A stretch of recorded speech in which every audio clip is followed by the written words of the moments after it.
Chance बहुत ज्यादा है। आपने लास्ट वीडियो देखी होगी जो मिड टर्म में डाली गई थी, उसमें 6 क्वेश्चन कराए थे और आपके मिड टर्म में डायरेक्ट 4 क्वेश्चन आए थे उसमें सीधे सीधे। आप एग्जाम में करके आएंगे, बोर्ड में करके आएंगे तो एकदम पूरे 3 नंबर आएगा, 3 के 3 नंबर मिलेंगे आपको। देखिए ये आपके मिड टर्म में आया क्वेश्चन है, ठीक है। तो कैसे करेंगे? तो हेलो लर्नर्स, कैसे हैं आप सभी? 16 तारीख का आपका प्री बोर्ड का एग्जाम है और आई होप आपकी तैयारी अच्छी चल रही होगी। सर तैयारी तो बहुत अच्छी चल रही है, अगर कुछ इंपॉर्टेंट क्वेश्चन मिल जाते तो मजा आ जाता। तो इसीलिए आपके लिए मैथ की इंपॉर्टेंट चीजें लेके आ चुके हैं, जिसमें हम मोस्ट इंपोर्टेंट क्वेश्चनों को डिस्कस करेंगे, साथ ही साथ लास्ट ईयर के आए हुए क्वेश्चनों को भी डिस्कस करेंगे और जो एग्जाम में आने वाले चांस बहुत ज्यादा है। आपने लास्ट वीडियो देखी होगी जो मिड टर्म में डाली गई थी, उसमें 6 क्वेश्चन कराए थे और आपके मिड टर्म में डायरेक्ट 4 क्वेश्चन आए थे उसमें से सीधे सीधे। तो देखती है पहला क्वेश्चन कौन सा है। तो देखिए पहला क्वेश्चन क्या बेटा, पहले क्वेश्चन में हमें पूछा गया है कि sec theta minus ten theta क्या दिया हुआ है, हमें m दिया हुआ है। ठीक है सर, कोई दिक्कत नहीं है। आपसे क्या बोला, sec theta plus ten theta बताइए। तो ये कैसे होगा? क्वेश्चन को ध्यान से देखिए, ये आपके मिड टर्म में आया हुआ क्वेश्चन है, ठीक है। तो कैसे करेंगे? बड़ा आसान है, देखिए sec theta minus ten theta is equal to m है। सर कोई दिक्कत नहीं है। अब मैं क्या करूंगा, sec theta minus ten theta 1 से मल्टीप्लाई होता ही नहीं होता, पहले ये बताइए भाई। 1 से मल्टीप्लाई तो भी यही आएगा। अब इस 1 की जगह मैं क्या काम करूंगा, आपका sec theta minus ten theta upon में sec theta plus ten theta, ठीक है। आप इसको काटोगे तो भी आपका 1 ही आएगा।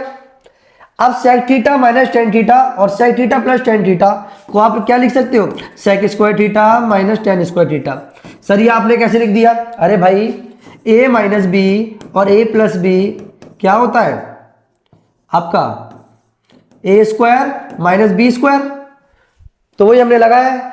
अपॉन में क्या होगा सर, अपॉन में होगा sec theta plus ten theta.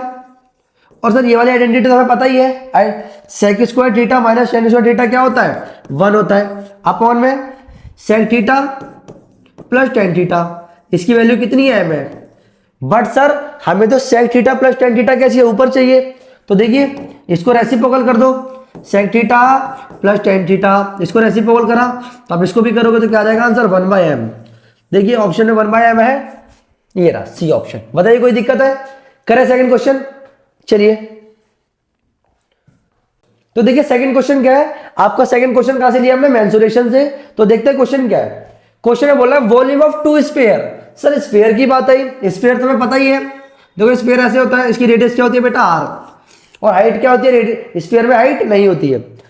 अब उसका वॉल्यूम दिया हुआ है। सर वॉल्यूम दिया हुआ है v1 अपॉन में v2, कितना दिया हुआ है रेशियो, 125 अपॉन में 64। सर यहां तक कोई दिक्कत नहीं है।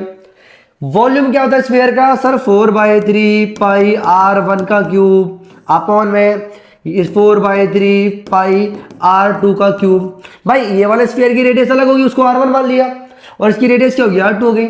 इज इक्वल टू क्या सर, 125 अपॉन में 64। 4/3 से 4/3 कट गया, पाई से पाई गया।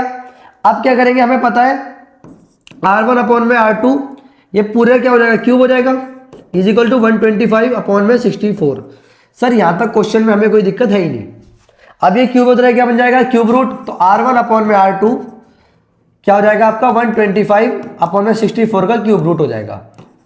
ठीक है, ये रब कर देते हैं। देखिए तो हमें पता है कि 125 का क्यूब रूट होता है 5 का, और 64 कितना, 4 का।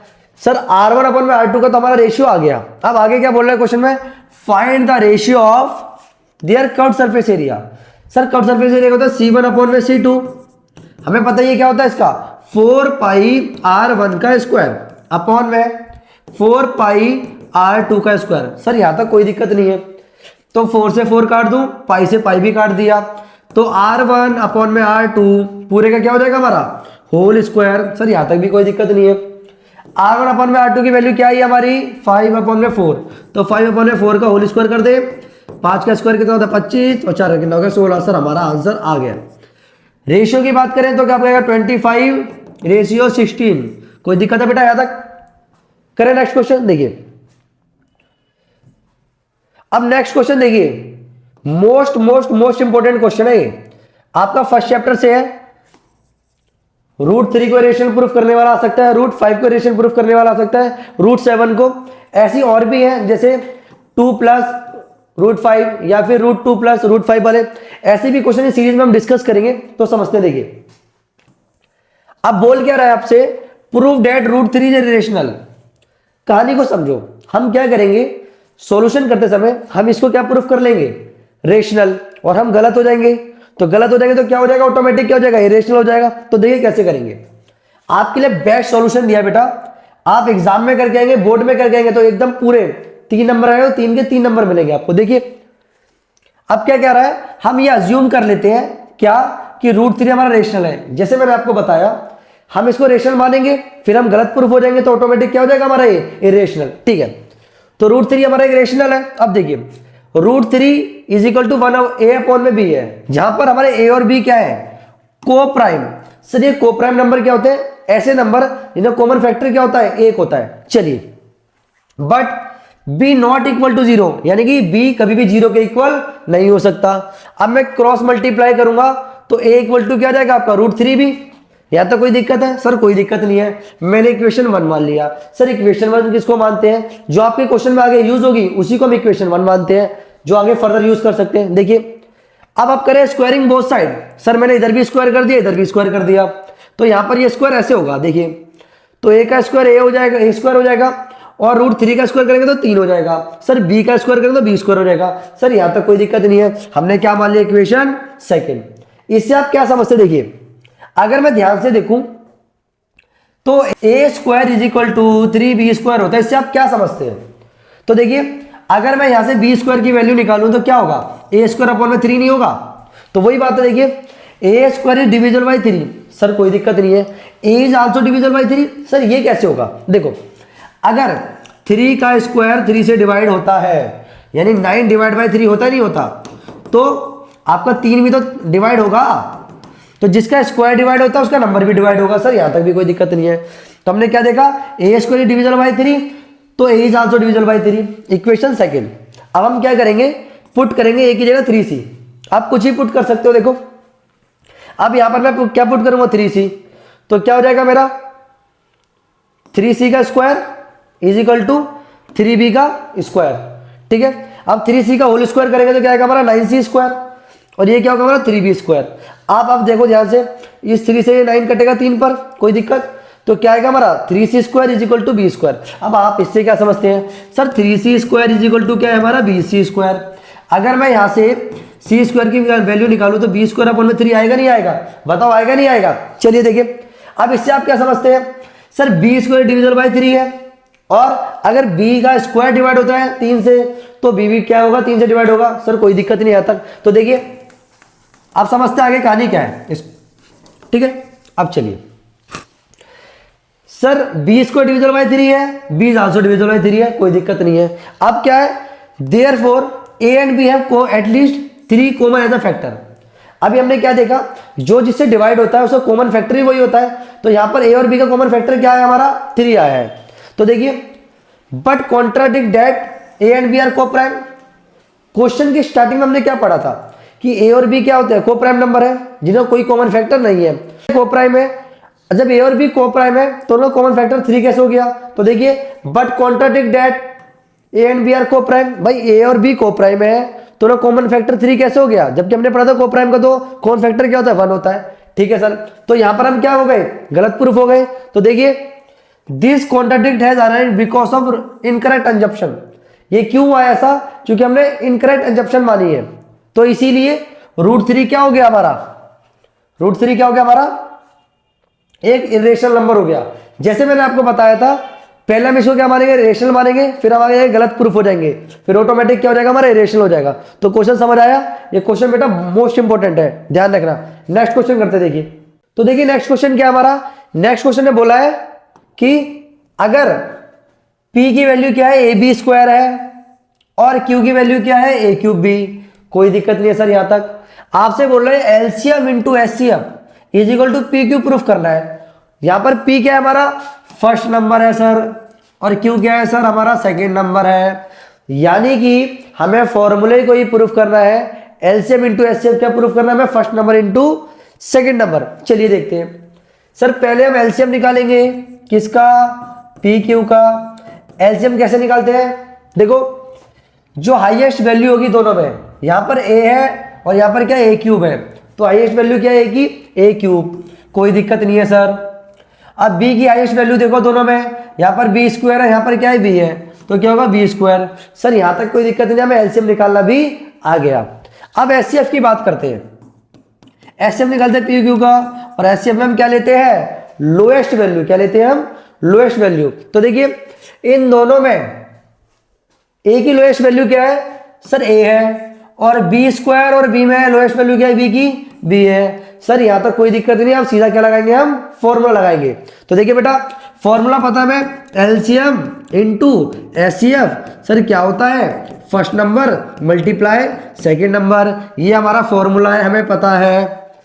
अब एलसीएम क्या है हमारा, a cube b square into ये क्या हो गया, HCF a b, first number कितना है हमारा, ए बी स्क्वायर, इसे इक्वली तो प्रूफ करना है, ए क्यूब बी। तो देखिए ये क्या हो जाएगा, ए की पावर 4, सर ए की पावर 4 क्यों हुआ, ए की पावर 3 मल्टीप्लाई ए की पावर 1, बेस सेम होते हैं और पावर क्या हो जाती है, मल्टीप्लाई में ऐड हो जाती है, तो ये ए की पावर 4 हो जाएगा, सेम ऐसी बी की पावर 3 हो जाएगा, ये ए की पावर 4 हो जाएगा और बी की पावर 3 हो जाएगा, यही तो प्रूफ करना है हमें।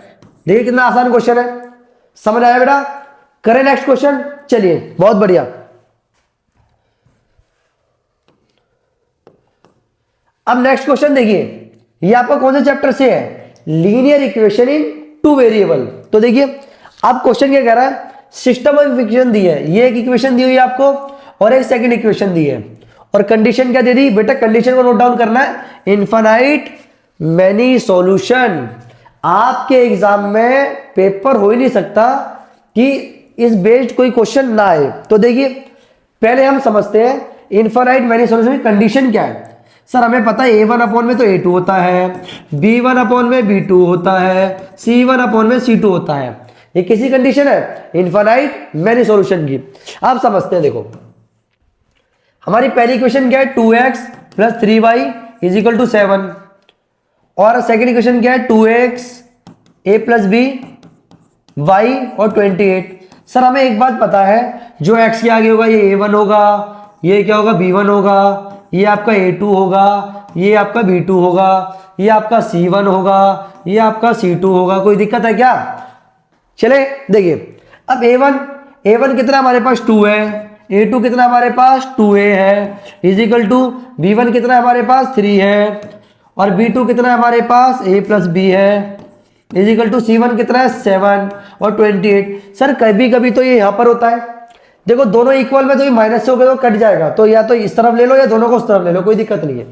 तो देखिए अब हमें क्या पूछ रहे हैं क्वेश्चन में, देन आपको रिलेशन बताना है, कौन सा रिलेशन सही है। तो देखिए हम क्या काम करते हैं, इन दोनों को ले लेते हैं, चाहे आप इन दोनों को भी इक्वल ले सकते हो या फिर आप इन दोनों को ले सकते हो, जो आपका मन करे वो ले सकते हो। हमने इस दोनों को ले लिया, आप क्रॉस मल्टीप्लाई करो, तो मैं यहां पे अलग लिख देता हूं बेटा, 2a is equal to 3 upon में a प्लस बी, 2 से 2 कट गया, अब यहां पे क्या बचा 1 से आप ab को मल्टीप्लाई करोगे तो क्या आएगा, a plus b is equal to क्या आएगा आपका 3a, जब ये से मल्टीप्लाई होगा तो। अब एक उधर ले जाओ तो क्या रहेगा 2a इक्वल टू b है कहीं पर, देखो ये रहा b इक्वल टू 2a, बात तो एक ही है। समझ आया बेटा, ध्यान रखना इनफाइनाइट मैनी सॉल्यूशन से आपके पेपर में क्वेश्चन आएगा ही आएगा। करें नेक्स्ट क्वेश्चन, चलिए। अब सर ये क्वेश्चन कहां से आ गया, देखिए ध्यान से देखिए इस क्वेश्चन को, ये आपका ट्रिको से पूछा गया है। अब ट्रिको में सर ऐसा क्वेश्चन को करे तो करे कैसे, सबसे बड़ा सवाल ये है। तो देखो पहले आपको कुछ ट्रिक बताता हूं, जब टेन वगैरह दिए होते हैं, ठीक है, इनको साइन कॉस में खोल लो। आपको यहां पर प्रूफ क्या करना है, LHS इक्वल टू RHS। तो सर क्वेश्चन कैसे होगा, करे क्वेश्चन, देखिए अब पहले में देखो, अगर मैं साइन थीटा को कॉमन ले लेता हूं, इस पे भी साइन है सर, इस पे भी साइन है, तो मैंने साइन थीटा को कॉमन ले लिया, तो 1 माइनस 2 साइन स्क्वायर थीटा। यहां तक बताओ कोई दिक्कत है। अब कौन में मैं क्या कॉमन ले सकता हूं, सर इस पे भी कॉस है और इस पे भी कॉस है, तो मैंने कॉस थीटा कॉमन ले लिया। यहां पर क्या बचेगा बेटा 2 कॉस स्क्वायर थीटा, सर कोई दिक्कत नहीं, माइनस कॉस बाहर आ गया तो 1 बचा। यहां तक बताइए किसी को दिक्कत है, देखिए ध्यान से, कोई दिक्कत हो तो बताइए। अब मैं क्या कर सकता हूं, सर ये तो कट नहीं सकता, लेकिन अगर मैं इसको कॉस से डिवाइड कर दूं और इसको भी cos से डिवाइड कर दूं तो देखो क्या आएगा, जब मैं साइन को cos से डिवाइड करूंगा तो क्या बन जाएगा आपका tan थीटा, ठीक है, 1 minus 2 sine square theta upon में, जब मैं इसको cos से डिवाइड करूंगा तो ये cos से cos कट जाएगा तो 2 cos square theta minus 1। Sir यहां तक तो क्वेश्चन समझ आ गया। अब क्या करें क्वेश्चन में भाई आगे, अब आप ध्यान से देखो, अगर मैं यहां पर आइडेंटिटी खोलता भी हूं cos स्क्वायर की, सर cos स्क्वायर की आइडेंटिटी क्या होती है, देखो हमें पता है sin square theta plus cos square theta is equal to 1 होता है, ठीक है। तो अगर मैं यहां से cos स्क्वायर की वैल्यू निकालूंगा तो cos स्क्वायर की वैल्यू क्या आएगी, cos स्क्वायर थीटा की 1 माइनस sin स्क्वायर थीटा। यहां तक कोई दिक्कत हो तो बताइए, कोई दिक्कत है, करें आगे, चलिए बहुत बढ़िया। Sir tan theta 1 minus 2 sine square theta upon में, मैं cos स्क्वायर को ओपन कर दूं ऐसे तो 2 ब्रैकेट में 1 minus sine square theta minus 1। Sir यहां तक अभी तक हमें कोई दिक्कत नहीं। अब ध्यान से देखो, कहीं ना कहीं ऐसी साइन वाली फॉर्म बन रही है नहीं बन रही, तो देखो अब मैं क्या करूंगा, tan थीटा ऊपर तो कुछ नहीं कर रहा, 1 माइनस 2 साइन स्क्वायर थीटा, देखो सेम फॉर्म में आ रहा है। अब इससे 2 से मल्टीप्लाई करेंगे ब्रैकेट को तो देखिए 2 साइन स्क्वायर थीटा माइनस 1। अब ध्यान से, क्वेश्चन बचा ही गया, क्वेश्चन में कुछ रह ही नहीं गया, तो मैं इधर सॉल्व करता हूं। देखो tan theta 1 minus 2 sine square theta, अब देखो 2 में से 1 जाएगा तो कितना बचेगा हमारा, 1 बचेगा, 2 माइनस साइन स्क्वायर थीटा। अरे भाई अब बताओ अब क्या हो गया, अब क्या बचा इस क्वेश्चन के अंदर, देखिए कुछ बचा भी है, अरे कट तो गया, काट तो दिया ही, तो क्या है हमारा tan थीटा, अरे बोलो tan थीटा, क्या यही आ गया हमारा answer, tan theta equal to tan theta आ गया नहीं आ गया, तो क्या हो गया हमारा LHS इक्वल टू RHS। कोई दिक्कत है क्या चुन्नू मुन्नू, बोलो फास्ट, समझ आया नहीं आया, अरे समझ आया कि नहीं आया, ठीक है चलिए। अब सर ये क्या क्वेश्चन है, ये ध्यान से देखो कहां से आया है, ये आपका है मेंसुरेशन से। कहां से आया बेटा, मेंसुरेशन से। अगर आपको वीडियो अच्छी लग रही है तो लाइक करें और ज्यादा से ज्यादा बच्चों को शेयर करें, और चैनल पे नए हो तो चैनल को सब्सक्राइब करें। क्वेश्चन देखते हैं, क्वेश्चन क्या है हमारा, तो देखिए राइट सर्कुलर सिलेंडर दिया हुआ है जिसका इक्वल बेस है और इक्वल हाइट है। सर इक्वल बेस से इक्वल हाइट का क्या रोल है, देखो ध्यान से, राइट सर्कुलर सिलेंडर एंड कौन है। अब मान लो एक सिलेंडर है ये रहा और एक कौन दिया हुआ है मान लो, तो उन्होंने क्या बोल दिया, इनका बेस का रेडियस और डायमीटर क्या है, सेम है, और इनकी हाइट भी क्या है, सेम दी हुई है। क्वेश्चन को पढ़ता है, क्वेश्चन में क्या है, अगर उनके कर्व सरफेस एरिया का रेशियो कितना है, 8:5। सर कर्व सरफेस एरिया का क्या फॉर्मूला होता है, पहले हम पढ़ते हैं क्वेश्चन में आगे क्या है। आपको शो क्या करना है, show that the ratio of height और रेडियस का कितना आना चाहिए आपका, 3:4, यानी रेडियस और हाइट का रेशियो कितना आना चाहिए आपका, 3:4। ये आपको प्रूफ करना है। बेटा ऐसे क्वेश्चन को कैसे करना है, जो भी आपको गिवन दिया हुआ डाटा उसको सॉल्व करते रहिए, ऑटोमेटिक आपका जो प्रूफ करना है वो आपका आ जाएगा। तो देखिए अब हमें पता है CSA ऑफ किसका, सिलेंडर का, अपॉन में CSA ऑफ किसका, कौन का। सर यहां तक तो हमें कोई दिक्कत है ही नहीं, चलिए तो देखिए रब करते हैं। अब देखो अब CSA ऑफ सिलेंडर क्या होता है, 2πRH। सर ये तो पता है, और नहीं पता तो याद कर लो। CSA ऑफ कौन क्या होता है, πRL। सर मुझे यहां तक भी कोई दिक्कत नहीं है, बताओ यहां तक कोई दिक्कत है, चलिए। सर पाई से पाई गया, सर R से R गया, सर आपने R से R क्यों काटा, क्वेश्चन में एग्जाम में पहले ही बोला है कि इक्वल बेस है तो रेडियस भी सेम होगी और डायमीटर भी क्या होगा, सेम होगा। अब सबसे बड़ी दिक्कत है, यहां तो हो गया 2H और यहां पे बच्चा L। क्या सर ये तो रेशियो आ ही नहीं रहा हमारा, तो इनको क्या कर सकते हैं हम, L को H के रिस्पेक्ट में तोड़ सकते नहीं तोड़ सकते। हमें पता है कि L स्क्वायर बराबर क्या होता है, R square plus H square. ये फॉर्मूला होता है स्लाइड टाइम निकालने का, तो L की वैल्यू क्या आ जाएगी, √R square plus H square. Sir हमें यहां तक कोई दिक्कत नहीं है, ठीक है। अब 2H अपॉन में क्या हो गया, R square plus H square equal में क्या दिया है, इक्वल में क्या दिया मैं, 8/5। अब हम क्या कर सकते हैं, सर क्रॉस मल्टीप्लाई कर सकते हैं। 2h को 5 से करोगे तो सर 10h आएगा, और आप इसको मल्टीप्लाई करोगे तो r square plus h square है। यहां तक बताओ, अगर किसी को दिक्कत है, किसी को दिक्कत है तो बताइए। अब सर इसके बाद क्या करेंगे, आप दोनों तरफ स्क्वायरिंग कर दो, स्क्वायरिंग बोथ साइड। तो 10 का स्क्वायर कितना हो जाएगा 100h स्क्वायर, और 8 का कितना हो जाएगा आपका 64 मल्टीप्लाई। सर इसका स्क्वायर कैसे करेंगे, स्क्वायर से रूट को काट दो तो r square plus h square. मुझे सर यहां तक कोई दिक्कत नहीं है। अब मैं क्या कर सकता हूं सर, जैसा दिया हुआ है अब वैसे सॉल्व करते रहिए बस। अब देखो, अब उधर मल्टीप्लाई करूंगा तो 100h square is equal to कितना होगा आपका 64 r square plus 64 h square. हमने मल्टीप्लाई कर दिया। अब एच को एक तरफ ले जाओ और आर को क्या ले जाओ, एक तरफ कर दो। तो देखो ये तरह के माइनस होगा तो कितना आएगा 36h square is equal to 64 r square. Ratio किसका बोल रहा है, रेडियस और हाइट का बताओ, यानी आर अपॉन में एच बोल रहा है। अगर मुझे सारे स्क्वायर की वैल्यू निकालनी है तो मैं क्या करूंगा, जो इसके मल्टीप्लाई में है वो सामने वाले के डिवाइड में चला जाएगा, यानी कि r square is equal to 36 upon में 64 हो जाएगा, नहीं हो जाएगा। और फिर ये एच इसके डिवाइड में चला जाएगा is equal to h square. Sir यहां तक कोई दिक्कत नहीं है, दोनों का स्क्वायर है तो कंप्लीट होल स्क्वायर हो जाएगा, और वहां पर जाके क्या बन जाएगा हमारा आर अपॉन में एच स्क्वायर हो जाएगा, बन जाएगा अंडर रूट 36 अपॉन में 64। सर यहां तक कोई दिक्कत नहीं। अब क्वेश्चन में बचा ही क्या है, आर अपॉन में है 36 अपॉन में 8, जिसको आप काटोगे तो कितना आएगा 3 और 4। तो रेशियो क्या आएगा बेटा हमारा, मैं रेशियो यहां लिख देता हूं, आर अपॉन में एच तो कितना आ गया हमारा 3 अपॉन में 4। तो रेशियो क्या बनेगा, आर रेशियो एच का बनेगा 3:4। बस ये छोटा सा क्वेश्चन है। बताइए यहां तक कोई दिक्कत है, कोई दिक्कत है यहां तक, करें नेक्स्ट क्वेश्चन। चलिए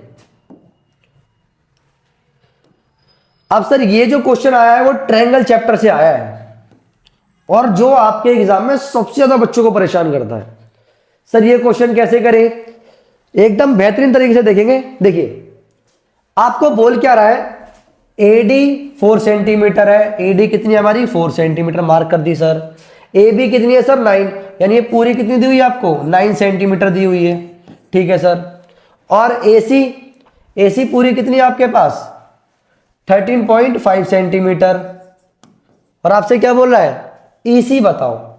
तो देखो कैसे करेंगे क्वेश्चन, हम पहले इन दोनों ट्रायंगलों को सिमिलर करेंगे। सर दो ट्रायंगल कौन से हैं भाई, देखो एक तो ये आपका छोटा वाला है और एक आपका ट्रायंगल बड़ा वाला है, और सिमिलरिटी करने के लिए आपको कोई भी दो एंगल इक्वल प्रूफ कर सकते हो इसके अंदर। तो देखिए अब मैं दो एंगल कौन से इक्वल प्रूफ करूं, अगर मैं ध्यान से देखूं ये एंगल ये वाला ये छोटे वाले ट्रायंगल में भी आ रहा है और आपका बड़े वाले ट्रायंगल में भी आ रहा है। सर यहां तक कोई दिक्कत नहीं है। अगर मैं इस वाले एंगल को देखूं और मैं इसको देखूं तो कहीं ना कहीं बराबर है नहीं है। सर बराबर कैसे है, क्या आपने छोटी क्लास में कोरस्पॉन्डिंग एंगल नहीं पढ़े, कोरस्पॉन्डिंग एंगल है या नहीं है, ध्यान से देखो कोरस्पॉन्डिंग एंगल हो गए। तो ये ए क्राइटेरिया से क्या हो जाएंगे, सिमिलर प्रूफ हो जाएंगे, और सिमिलर हो गए फिर तो क्वेश्चन में कोई दिक्कत है ही नहीं। चलिए तो देखो सॉल्यूशन कैसे लिखेंगे आप, इन ट्रायंगल कौन सा लिया हमने एडीई, भाई हमने एडीई ट्रायंगल ले लिया, एंड ट्रायंगल एबीसी, एबीसी में देखिए क्या बराबर है, हमारा angle A is equal to angle A है। क्यों, क्योंकि ये क्या है कॉमन है, क्या ये कॉमन, कोई दिक्कत नहीं है सर, छोटे वाले ट्रायंगल में भी आ रहा है और बड़े वाले ट्रायंगल में भी आ रहा है। सर ये बात समझ गए। अगर मैं इस वाले एंगल को देखूं, इसका नाम क्या होगा angle ADE, ADE is equal to angle ABC. तो देखिए एबीसी के बराबर हो गया। सर रीजन क्या होगा, रीजन तो पता ही है हमें, कोरस्पॉन्डिंग एंगल। अरे कोई दिक्कत है क्या चुन्नो मुन्नो। चलिए अब ये दोनों ट्रायंगल क्या हो जाएगा, सिमिलर हो जाएंगे। So triangle ADE is similar to triangle ABC. Criteria क्या होगा, बाय ए एंगल एंगल। अगर ये दो ट्रायंगल क्या हो गए हमारे सिमिलर प्रूफ हो गए, फिर तो क्वेश्चन में कुछ बचा ही नहीं है। तो क्या हो जाएगा हमारा एडी अपॉन में ए बी, एडी अपॉन में A B is equal to A upon में ए सी, ए अपॉन में ए सी। सर कोई दिक्कत नहीं है अभी तक हमें, और इसके बाद हम वैल्यू डाल देंगे। तो ए डी की वैल्यू कितनी दी हुई है हमें 4 सेंटीमीटर, और ए बी कितना दिया हुआ हमें 9 सेंटीमीटर, इजिकल टू ए कितना दिया हुआ है पता नहीं सर, और ए सी कितना दिया हुआ हमें, ए सी दिया हुआ है हमें 13.5 सेंटीमीटर। सर यहाँ तक कोई दिक्कत नहीं है, बट सर दिक्कत सबसे बड़ी है आप ए क्यों निकाल रहे हो, हमें तो क्या चाहिए ए सी चाहिए।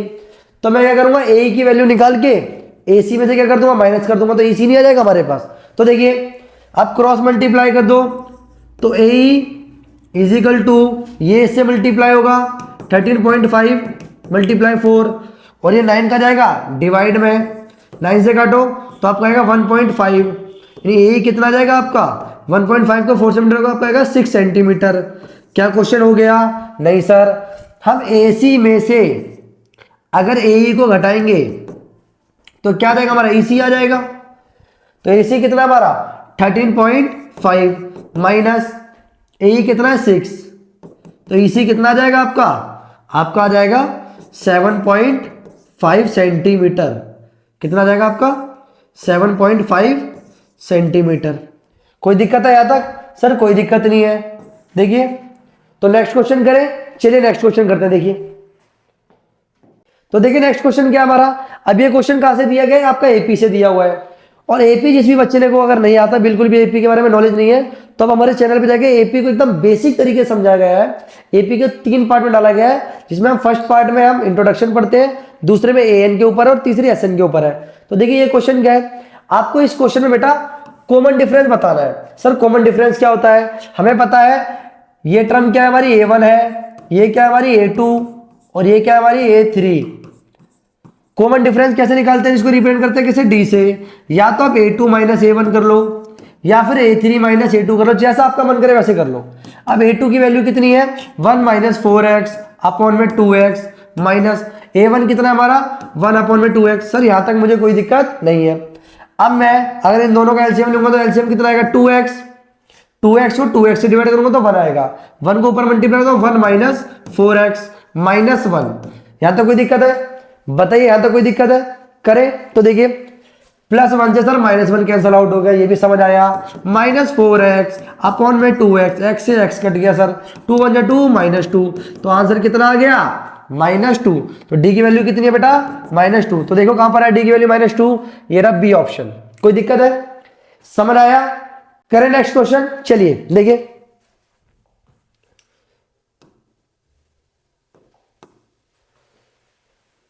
अब नेक्स्ट क्वेश्चन क्या है हमारा, साइन थीटा इक्वल टू 1 दिया हुआ है आपको, क्या दिया हुआ है साइन थीटा इक्वल टू 1, आपसे इसकी वैल्यू पूछ रहा है।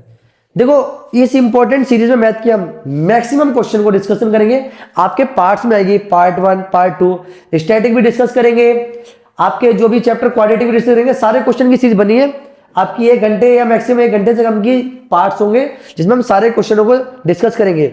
आपके 16 तारीख तक अगर आप ये वीडियो देखते हो लगातार, तो आपके मार्क्स काफी ज्यादा अच्छे और काफी ज्यादा इंप्रूव होंगे। देखिए अब सर ये क्वेश्चन कैसे करेंगे, भाई हमें एक बात पता है, क्या पता है कि साइन थीटा 1 है, ये गिवन है।